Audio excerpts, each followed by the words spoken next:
Child is this who laid to rest on Mary's lap is sleeping, whom angels greet with anthems sweet, while shepherds watch are keeping. This is Christ the King, whom shepherds guard and angels sing.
Good evening. Merry Christmas. This is Saturday, December the 24th, and we're going to share our Christmas Eve worship together tonight. We will have a live service, an in-person service here at the church on Sunday morning, Christmas morning at 10 o'clock. If you'd like to come out, it'll be short, it'll be informal, and we'll just have a chance to celebrate together the birth of Jesus Christ. So that is an option if you can't come to church in the evening. We are also having a Christmas Eve service at church at 7 o'clock tonight. So that's something else to keep in mind. Our focus today is the birth of Christ, and I'm going to start right in with Luke chapter 2, verses 1 through 20. I know you know this story. When I hear these words, I think about Linus reading this story out for the rest of the kids to settle them down and help them enjoy the Christmas season. So this is Luke chapter 2, verses 1 through 20. In those days, a decree went out from Caesar Augustus that all the world should be registered. This was the first registration and was taken while Quirinius was governor of Syria. All went to their own town to be registered. Joseph also went from the town of Nazareth in Galilee to Judea, to the city of David called Bethlehem, because he was descended from the house and family of David. He went to be registered with Mary, to whom he was engaged, and who was expecting a child. While they were there, the time came for her to deliver her child, and she gave birth to her firstborn son, and wrapped him in bands of cloth, and laid him in a manger, because there was no place for them in the inn. Now in that same region there were shepherds living in the fields, keeping watch over their flock by night. Then an angel of the Lord stood before them, and the glory of the Lord shone around them, and they were terrified. But the angel said to them, "Do not be afraid, for see, I am bringing you good news of great joy for all people. To you is born this day in the city of David a Savior, who is the Messiah, the Lord. This will be a sign for you. You will find a child wrapped in bands of cloth and lying in a manger." And suddenly there was with the angel a multitude of the heavenly host, praising God and singing, "Glory to God in the highest, and on earth peace among those God favors." When the angels had left them and gone into heaven, the shepherds said to one another, "Let us go now to Bethlehem and see this thing that has taken place, which the Lord has made known to us." So they went with haste and found Mary and Joseph and the child lying in the manger. When they saw this, they made known what had been told them about this child. And all who heard it were amazed at what the shepherds told them.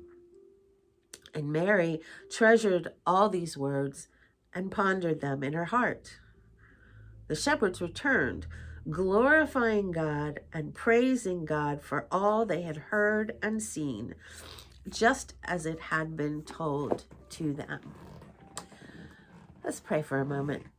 Lord, we thank you for this story, which we know so well, but still has new insights and new joy to offer us each year that we come to this season. We pray now that as we consider the story once again, you will open our hearts and spirits to recognize what it is that you want us to understand tonight in this time and in this place.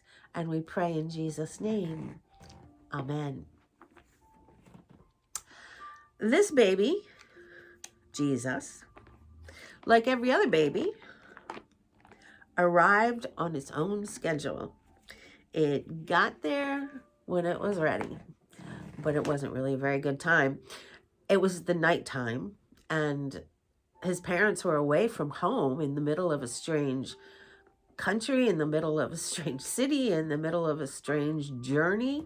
They had no proper shelter, and there was no warning, but suddenly Mary gave birth to her firstborn son, and there he was. You know, it's interesting. The story that we just heard only says 2 verses about Mary and the actual birth of the child. She gave birth to her firstborn son. That's it. There are so many questions that we want to ask when we hear this brief little description of what happened. She was a young girl. She was away from her family. She was all by herself, except for her husband, who was probably also out of his comfort zone. And they didn't have a place to stay, and they didn't have what they needed to take care of a baby properly, really, other than some bands of cloth. But that's when Jesus decided to arrive. Now, we know a lot from this story. We know a whole lot about Caesar and the census and Quirinius, the governor. We know about Joseph and his family and his background and ancestry. We know about the shepherds out in the fields. We hear a lot about the angels singing. But at the end of the day, when everyone goes home, Mary is left with a baby and with her husband and with questions. At the end of the day, everyone else goes home. So what does this next day look like?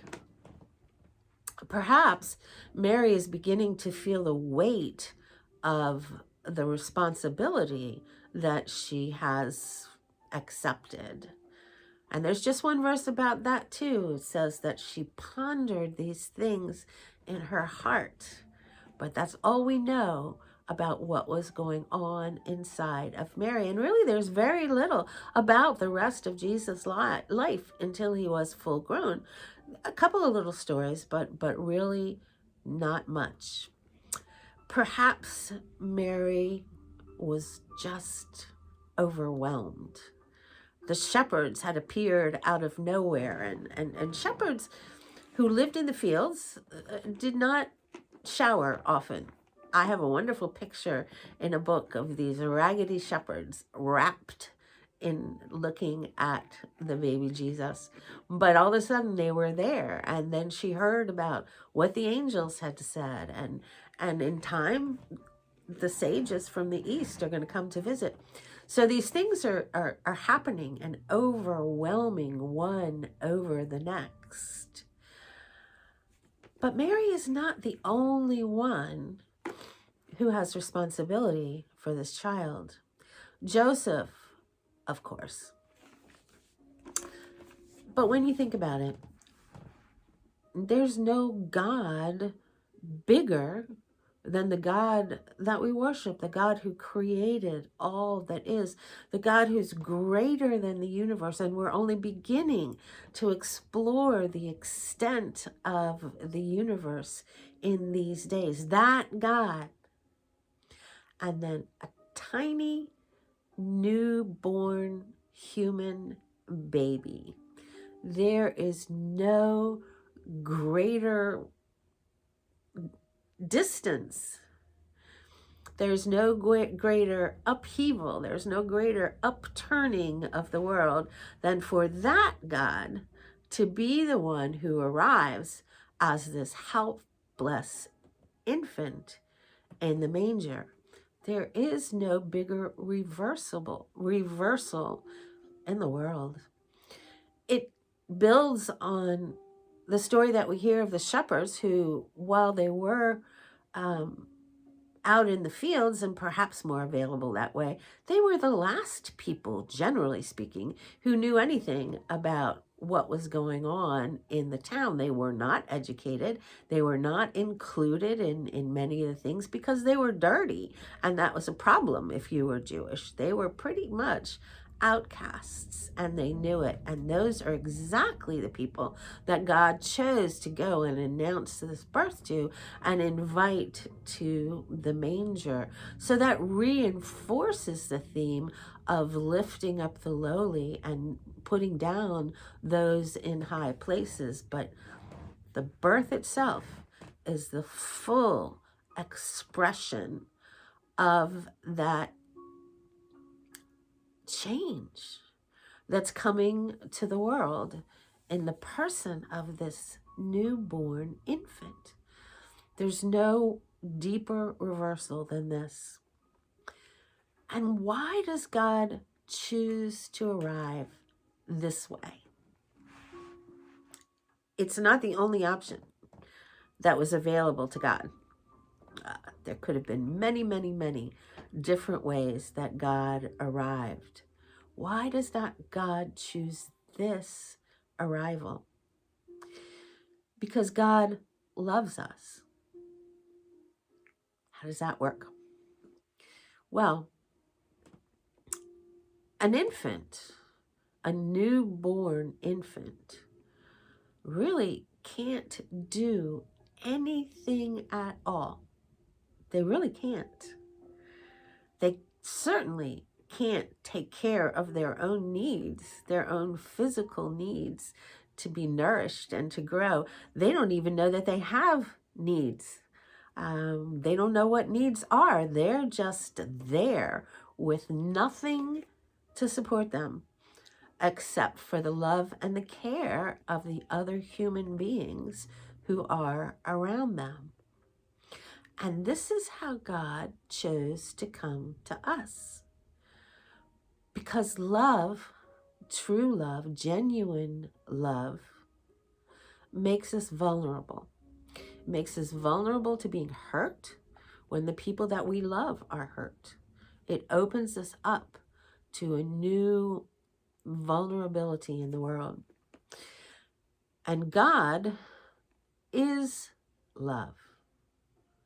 So the natural way for God to come is in the most open and vulnerable and giving place that God could be. And what happens then is that the only way that God's love, this Word of God, this Christ child, this baby, this newborn infant, the only way that God's love will survive in the world is if we reach out to accept and to nurture the love of God in the world. Have you ever seen a mother with a newborn infant in a group of people and everybody wants to hold the baby? Of course they do. Everybody wants to hold the baby. Sometimes it's difficult for the mother to allow that to happen. And even when it does, she'll spend that time hovering over the baby and making sure that nothing goes wrong. I'm sure that as God sent the Son into the world, God was hovering there with the angels, with the sages from the east, with the shepherds. God was hovering there just to make sure that nothing goes wrong. And God is hovering over us now as we choose how to accept and respond to God's love in the world. Let's pray together. Your love, O God, has appeared once for all, calling us to put away false gods and irresponsible love, to abandon our fears and to share your peace. Be born in our hearts tonight so that we may be reborn in your spirit. We want to worship you in word and in deed, in joy and in grace. Amen. Amen. Merry Christmas. It starts at dusk. I hope you have a blessed night and a joyful day. And remember to share your love with others who are still looking for a place to be warm and safe in this world. We pray in Jesus' name. We live in Jesus' name. Go in peace. Amen.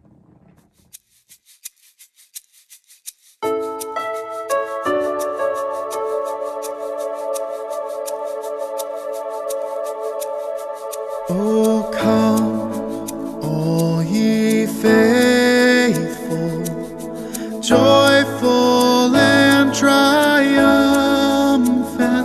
Oh, come ye to Bethlehem.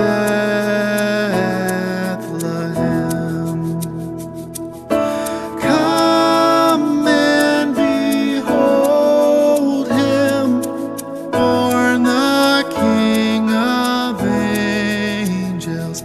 Oh, come, let us adore him. Oh, come, let us adore him. Oh, come, let us adore him, Christ the Lord.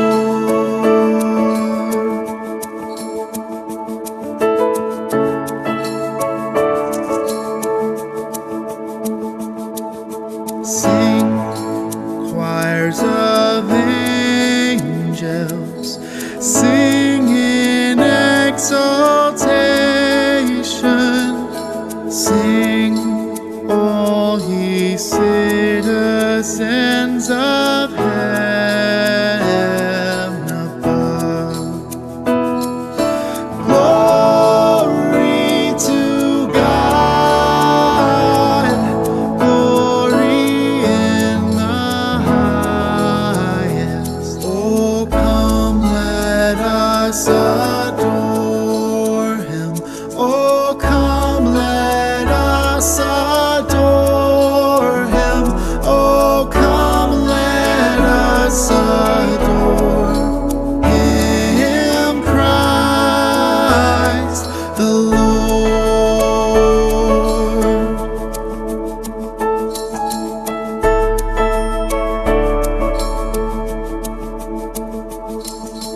Yea, Lord, we greet thee, born this happy morning. Jesus, to thee be all glory given. Word of the Father, now in flesh appearing. Oh, come, let us adore him. Oh, come, let us adore him. Oh, come, let us adore him, Christ the Lord. Come, let us adore him. Oh, come, let us adore him. Oh, come, let us adore him, Christ the Lord.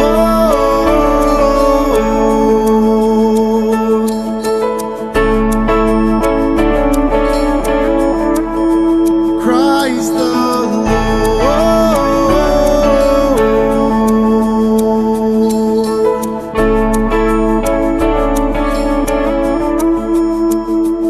Oh, come, let us adore him.